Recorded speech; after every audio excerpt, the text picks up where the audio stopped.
Hey everybody, Jeff Griffith here. Obviously, with a lot of recent cancellation of events and travel restrictions, Jersey Surf got creative with its March Brass Camp and they took it to the web. Members across the Horn line tuned in via Zoom to keep rehearsals moving through the off season. What was kind of the whole camp like? I mean, obviously it's a virtual camp, it's an online camp. What Yeah, was the whole experience like?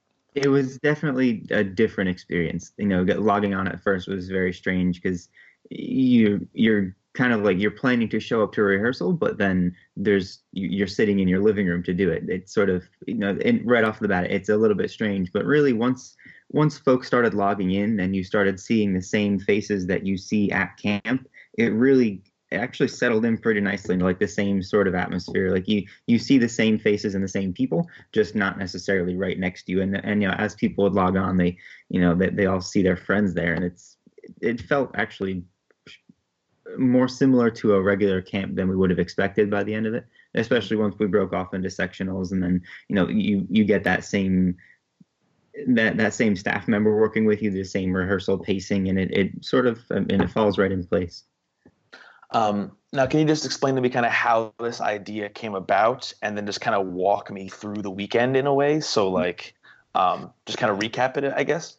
So when we started talking about the fact that camp might not happen, that we might have to cancel, um, the first reaction was just that we don't want to lose the contact time. For us, we go about 6 weeks between the March camp and the next time we have a camp. And on that monthly schedule, when you lose a month like that, it takes a toll just in sort of out of sight, out of mind regards. In that we didn't want to lose the momentum we've had since December and November, because we've gotten a lot of good work done so far, and we just didn't want to go such a long period of time without interacting at all as a horn line. This was a brass camp, and so the whole goal was just to get together and do something together and keep people's minds in drum corps and make sure they're still keeping up with their responsibilities at home for that. So the camp was a bit lighter schedule wise. On Friday night we didn't do anything. We actually had a staff meeting where we all just spent our time on Zoom trying to figure out how to use the platform to begin with.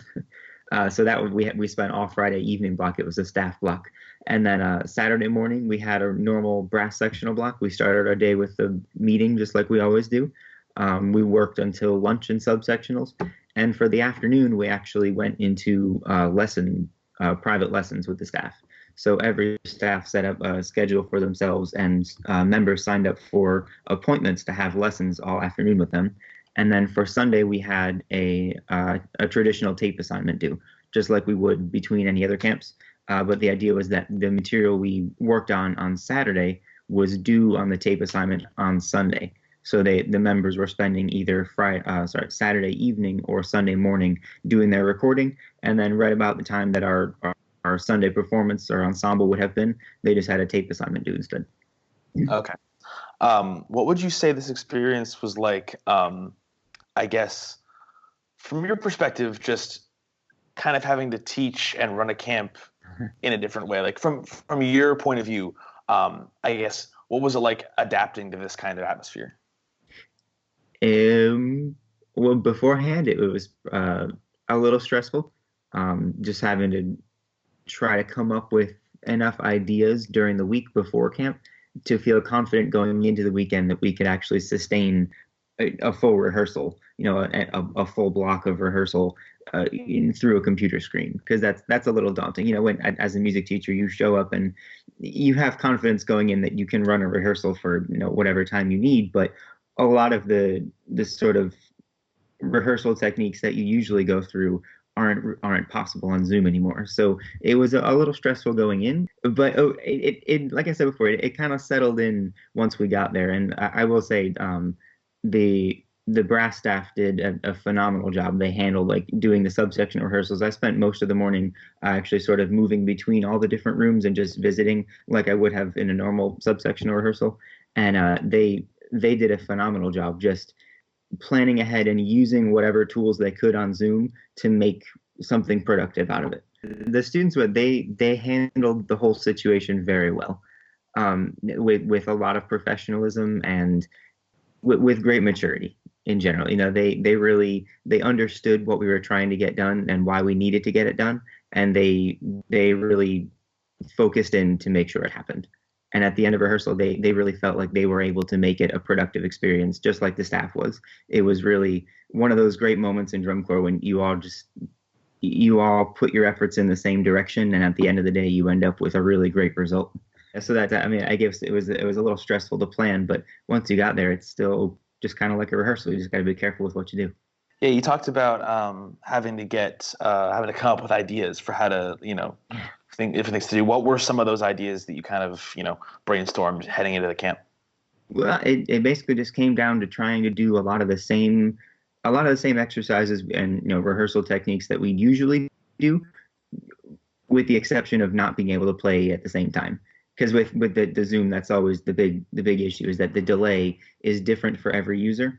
So you really have no chance of playing together. But what you can do, you can use the mute features on the computer to mute all but one person, or you can mute everyone while you play a metronome, or while you do something whatever you might do while they're playing. And you have to use a little bit of trust that they are playing and they're evaluating their own sound. And then you can go, traditional like down the line methods. You can do a lot with the breakout room features. Put members into smaller groups and have them sort of share with each other. We were lucky. We had, I say lucky, but as a staff and as a membership, almost all of our events for the weekends were canceled anyway. So we actually had one of the best attendances we've had for any camp in a few years. So it was great to have the full staff there, because we could break off into as many groups as we possibly could and get more contact time per student. Obviously, a unique set of circumstances led to this, but do you think this is the kind of thing that could work in the future, if need be, I suppose? I would put some emphasis on the if need be. Sure. Definitely. Nothing compares to having rehearsal in person. That's what music teachers around the whole country are figuring out right now, is that we can get something done, but it's certainly not a substitute for what we normally do. But it did work, definitely, and it's something that if need be, we could do again, definitely. And we want to. It was a very successful weekend. We found we were all very happy with how it turned out.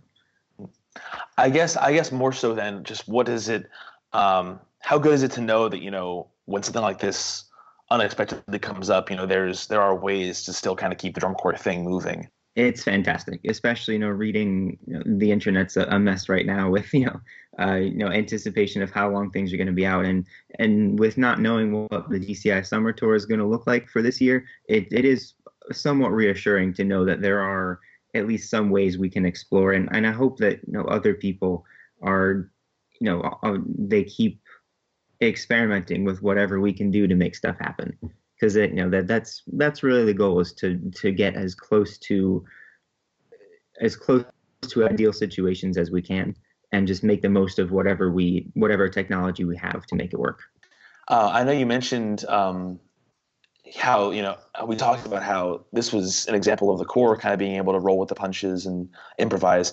To be able to see the members be able to do that too, and like you said, handle this professionally and handle this maturely. What does that say about the corps you guys have, that you can kind of roll with those punches, not only as an organization, but as the members as well? Well, again, I think that the fact that the members could just roll with this speaks volumes to their maturity and their professionalism still, in that they're so motivated this season just to better themselves as musicians and to keep pushing the program forward, which is really inspiring to see that they really understand what's happening here, and they're just as willing to put in the effort to keep it going.